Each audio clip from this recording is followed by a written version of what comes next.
नमस्कार दोस्तों। आप सब लोग बहुत अच्छे होंगे। तो आज तक हमने जितनी क्लासें पढ़ी हैं वो आप सबको अच्छी लगी होंगी। आज हम संविधान की अनुसूचियों के बारे में अध्ययन, इनके अंदर क्या क्या है क्या क्या नहीं है, इन सब के बारे में अध्ययन करते हैं। प्रथम अनुसूची के अंदर क्या है? राज्य के नाम एवं उनके न्यायिक क्षेत्र। क्या है? राज्य के नाम एवं उसके न्यायिक क्षेत्र का उल्लेख कौन सी अनुसूची के अंतर्गत किया गया है? प्रथम अनुसूची में। अंदर क्या किया गया है? परिलब्धि, भत्ते, विशेषाधिकार, इससे संबंधित प्रावधानों का उल्लेख किया गया है। कौन सी अनुसूची के अंदर है? इसके अंदर क्या गया है? वेतन एवं भत्ते। वेतन एवं भत्तों का उल्लेख कौन सी अनुसूची में किया गया है? अनुसूची दूसरी में। अनुसूची 3 के अंदर क्या है? शपथ एवं प्रतिज्ञान एवं प्रतिज्ञान का उल्लेख किया गया है। अनुसूची दूसरी में वेतन एवं भत्ते के अंतर्गत किन किन को शामिल किया गया है? भारत के राष्ट्रपति, राज्य के राज्यपाल, लोकसभा के अध्यक्ष एवं उपाध्यक्ष, राज्यसभा के सभापति एवं उपसभापति, राज्य के विधानसभा के अध्यक्ष एवं उपाध्यक्ष, राज्य विधान परिषद के सभापति एवं उपसभापति, सर्वोच्च न्यायालय के न्यायाधीश, उच्च न्यायालय के न्यायाधीश, भारत के नियंत्रण एवं महालेखा परीक्षक, इन सभी के वेतन एवं भत्तों का उल्लेख कौन सी अनुसूची के अंतर्गत किया गया है? अनुसूची 2 में। और अनुसूची 3 के अंतर्गत शपथ एवं प्रतिज्ञान। शपथ एवं प्रतिज्ञान के अंतर्गत किन किन का शपथ और प्रतिज्ञान के बारे में उल्लेख किया गया है? तो वो देखते हैं हम। संघ के मंत्री, जो संघ के मंत्री होते हैं उनके, राज्य के लिए निर्वाचित हेतु अभ्यर्थी, जो राज्य के लिए निर्वाचित, सॉरी, सांसद, संसद के लिए निर्वाचित हेतु जो अभ्यर्थी नहीं, जो भी सदस्य फॉर्म भरते हैं, उनका, उनकी शपथ का उल्लेख है। संसद के सदस्य, उनकी शपथ का उल्लेख है। सर्वोच्च न्यायालय के न्यायाधीश, उनकी शपथ का उल्लेख है। भारत के नियंत्रण एवं महालेखा परीक्षक, इनकी शपथ का उल्लेख है। राज्य के जो मंत्री होते हैं उनका, और राज्य के जो सदस्य होते हैं जो निर्वाचन के लिए अपना प्रतिवेदन भरते हैं, उनकी शपथ का उल्लेख है। राज्य विधानसभा के सदस्यों का उल्लेख है। उच्च न्यायालय के न्यायाधीश की शपथ का उल्लेख है। तो अनुसूची 3 में शपथ का उल्लेख किया गया है। अनुसूची 2 में वेतन एवं भत्ते। और चौथी अनुसूची में क्या है? राज्य और केंद्र शासित प्रदेशों के लिए राज्य की सीटों का आवंटन। जो राज्यसभा की सीटें होती हैं उनका आवंटन कौन सी अनुसूची के अंतर्गत किया गया है? यानी राज्यसभा की सीटों का आवंटन राज्य सभा की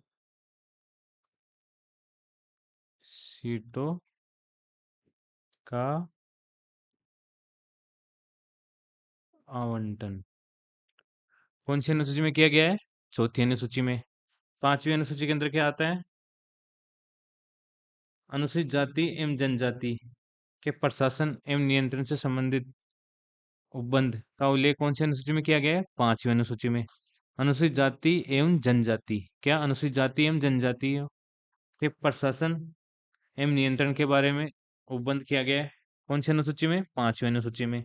और छठी अनुसूची के अंदर क्या है? असम, मेघालय, त्रिपुरा और मिजोरम राज्यों की जनजातियों के क्षेत्र के प्रशासन के बारे में उपबंध किया गया है। कौन कौन सी? असम, मेघालय, असम, मेघालय, त्रिपुरा और मिजोरम। त्रिपुरा और मिजोरम, इन राज्यों के अंतर्गत जो भी जनजातीय क्षेत्र हैं उनके प्रशासन से संबंधित उपबंध अनुसूची 6 में किया गया है। सातवीं अनुसूची, संघ एवं राज्यों के मध्य शक्तियों का विभाजन। और इन शक्तियों को कितने भागों में बांटा गया है? 3 भागों में। ये 3 भाग कौन से हैं? संघ सूची, राज्य सूची और समवर्ती सूची। ठीक है, सूची, सूची, इनमें कौन कितने मूल संविधान में कितने विषय थे और वर्तमान में कितने विषय हैं, इनके बारे में भी थोड़ा थोड़ा जान लेते हैं, क्योंकि ये भी एग्जाम के अंदर पूछा गया है।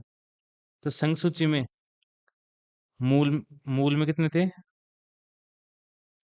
मूल में 97 और वर्तमान में 98।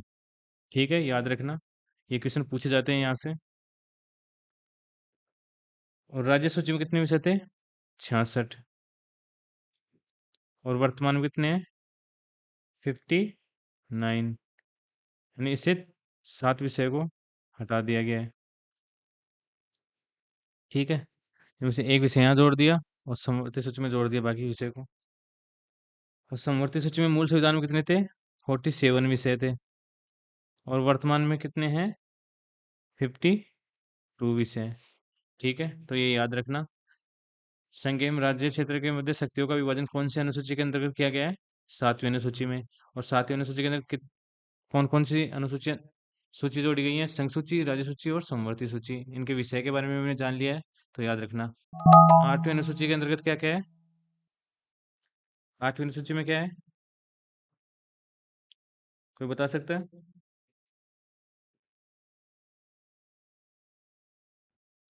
8वीं अनुसूची में है संविधान में मान्यता प्राप्त भाषा। संविधान द्वारा मान्यता प्राप्त भाषाओं का उल्लेख है।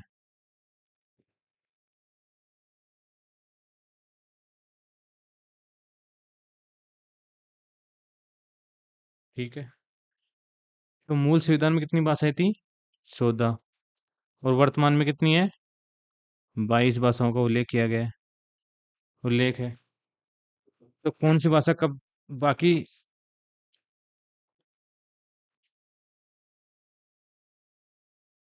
8 भाषाएं कौन कौन सी है जिन्हें बाद में जोड़ा गया, और कौन से संविधान के संशोधन द्वारा जोड़ा गया?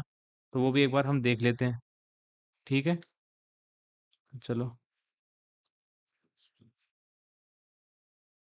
जो सिंधी भाषा है उसे कौन से संविधान संशोधन द्वारा जोड़ा गया था? 21वें संविधान संशोधन द्वारा 1967 में। तो सिंधी, तो यहाँ लिख लेना आप।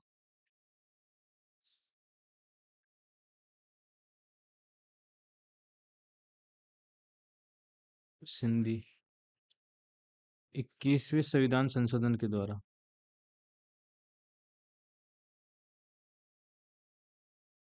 1967 में। और फिर 3 भाषाओं को जोड़ा गया। ये 3 भाषाएं कौन सी थी? कोंकणी,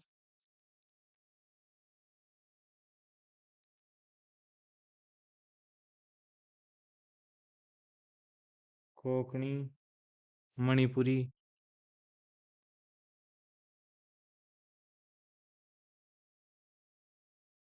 कोंकणी, मणिपुरी, और तीसरी कौन सी थी? नेपाली। इसको कौन से संविधान संशोधन के द्वारा?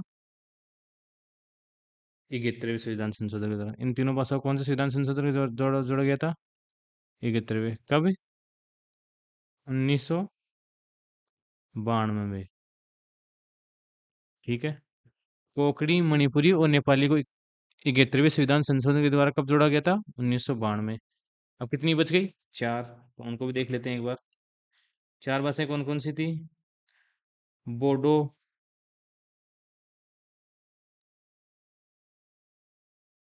बोडो, डोगरी, बोडो, डोगरी, मैथिली,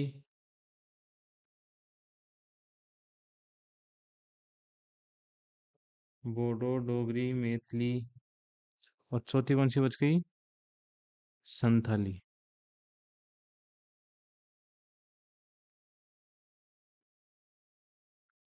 इनको कब जोड़ा गया?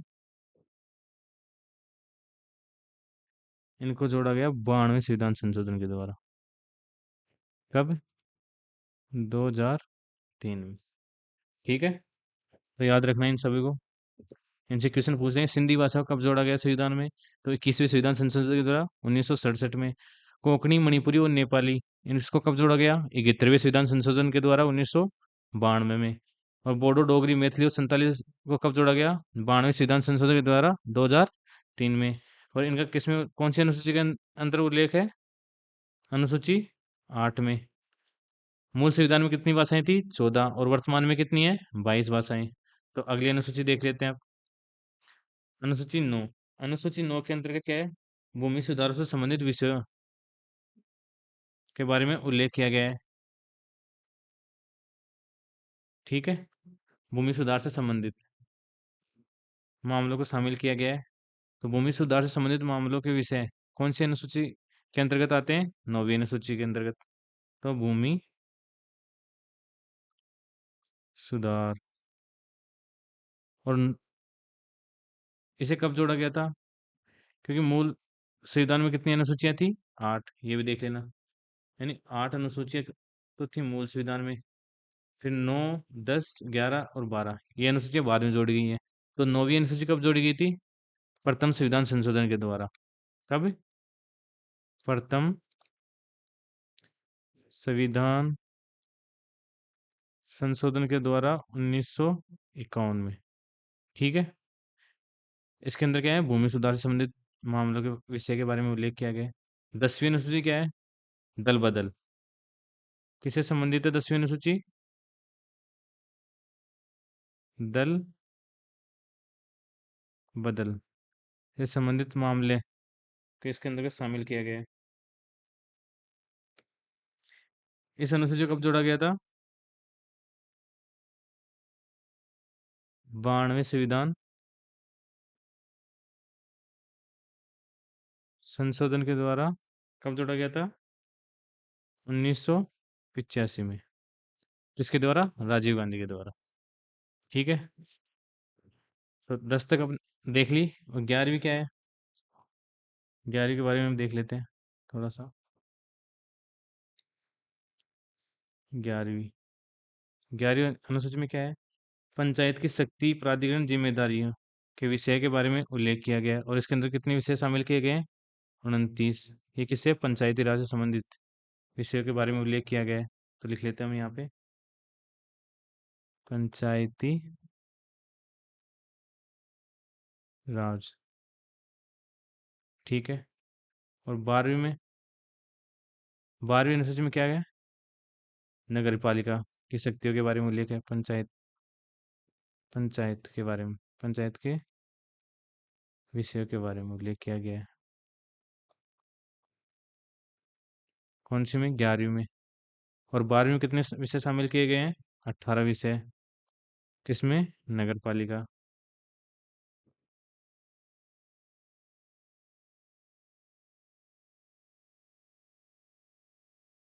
विषयों के बारे में उल्लेख कौन सी अनुसूची में किया गया है?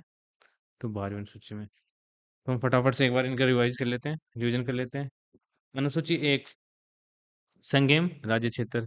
अनुसूची 2, वेतन एवं भत्ते। अनुसूची 3, शपथ एवं प्रतिज्ञान के बारे में उल्लेख किया गया है। अनुसूची 4 में क्या है? राज्यसभा की सीटों का आवंटन। अनुसूची 5 में अनुसूचित जाति एवं जनजातियों के प्रशासन एवं नियंत्रण के बारे में उल्लेख किया गया है। अनुसूची 6 में क्या है? असम, मेघालय, त्रिपुरा और मिजोरम की अनुसूचित जाति और जनजाति हैं, उनके प्रशासन के बारे में उल्लेख किया गया है। अनुसूची 7वीं में क्या है? संघीय राज्य क्षेत्र के विस संघीय राज्य क्षेत्र की शक्तियों का विभाजन किया गया है। अनुसूची कौन सी में? 7वीं में। उसमें कौन कौन सी अनुसूचियां हैं? संघ सूची, राज्य सूची और समवर्ती सूची। संघ सूची में वर्तमान कितने विषय हैं? 98। राज्य सूची में 59 और समवर्ती सूची में कितने? 52। 8वीं अनुसूची क्या है? भाषाओं के बारे में उल्लेख किया है, जो संविधान के द्वारा मान्यता प्राप्त है भाषाओं का उल्लेख। इसमें कितनी भाषाएं, मूल संविधान में कितनी भाषाएं थी? 14। वर्तमान में कितनी है? 22। पहले कौन सी 15वीं भाषा कौन सी जोड़ी गई? सिंधी। कब जोड़ी गई? 1967 में 21वें संविधान संशोधन के द्वारा। कोंकणी, मणिपुरी और नेपाली को 71वें संविधान संशोधन 1992 में। बोडो, डोगरी, मैथिली और संताली को 1992 में 2003 के अंतर्गत जोड़ी गई थी। 9वीं अनुसूची में क्या है? भूमि सुधार से संबंधित मामलों का उल्लेख किया गया है। इसे कब जोड़ा गया था? प्रथम संविधान संशोधन के द्वारा 51 में 10वीं अनुसूची क्या है? दल बदल से संबंधित विषय। वैसे कब जोड़ा गया था? 52वें संविधान संशोधन के द्वारा 1985 में। 11वीं अनुसूची में पंचायत विषयों के बारे में उल्लेख है। इसमें कितने विषय हैं? 29। और 12वीं अनुसूची नगर पालिका के विषय के बारे में उल्लेख किया गया है। तो 12वीं अनुसूची में कितने विषय हैं? 18। ठीक है। आप सभी को ये वीडियो कैसी लगी? प्लीज़ मुझे कमेंट करके ज़रूर बताएं। Thank you so much. Please इस वीडियो को लाइक शेयर और सब्सक्राइब ज़रूर करें।